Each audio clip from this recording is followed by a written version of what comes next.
All right, let's talk about the tips and tricks and techniques for when you're using epoxy resin. Now, epoxy resin takes forever. It takes 24 hours to dry. And so when you've done a piece, let's say you have your mold and you did, you know, a keychain or you did earrings or whatever, wait 24 hours, because if you take it out too soon and it feels hard, it's gonna flex, and so you're just gonna want to wait. So just wait those 24 hours. It's worth it. It's beautiful. It's great. Just wait those 24 hours. Also, when it comes to epoxy resin, you need to have exactly equal parts. It needs to be 1 and 1. These measuring cups are amazing because you can go, okay, I want to measure 20 milliliters of A and another 20, so that makes 40. So A will go to 20, and then I'll put B in for 40, and be able to mix it. And so you need a 1-to-1 ratio. It's so important mixing, because if your ratio is off, if you accidentally do too much of B or too much of A or whatever,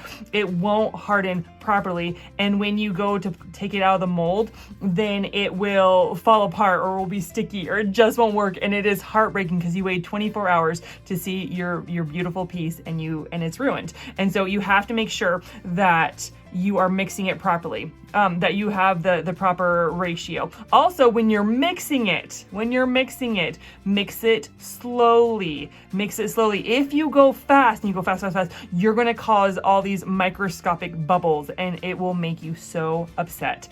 Because the bubbles will show up in here and it won't be as pretty. And so go slowly. You're still gonna have some bubbles when you go slowly, but you need to go slowly, and you need to stir for 3 to 5 minutes. I do 5 minutes because I want to make sure that it's stirred properly, especially if I do like 100 milliliters or I do 80 milliliters.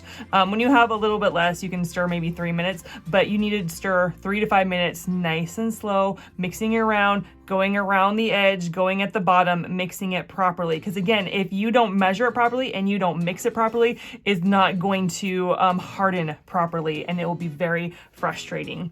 Another thing is you need to keep it at a 72 to 75 degrees in the room. If it goes colder, under 70, it won't harden properly. If it goes higher, it's gonna harden a lot quicker, and you may not be able to get everything done that you wanna get done when you're making your piece.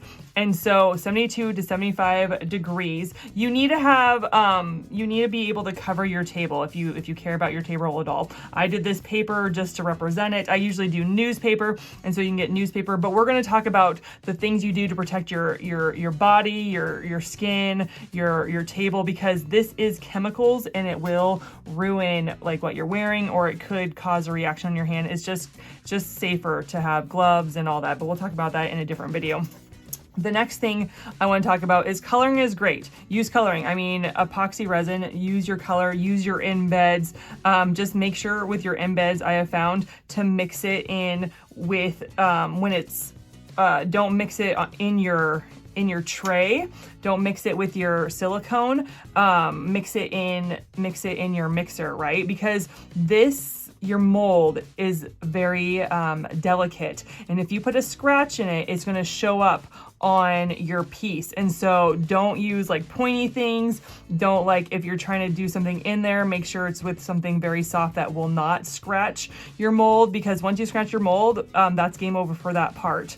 Like, let's say I scratch the heart, it's game over, because it's going to show up on every heart, that scratch. And so you got to make sure that you're careful with your molds, because you can scratch it, and it's very difficult to use it ever again. Let's talk about cleaning our molds. You need to have everything on there dry. The epoxy needs to be dried, all that stuff. It needs to be dried in here. Don't try to clean it when it's wet. Do not use soap and water. Soap and water are the enemies of epoxy, and it's not great. And so the best way to clean it is to make sure everything's dry, and then you get out some packing tape, and you put the packing tape around your hand. I do this all the time. Put the packing tape around my hand, right? And then I will go and see, I have glitter on it already.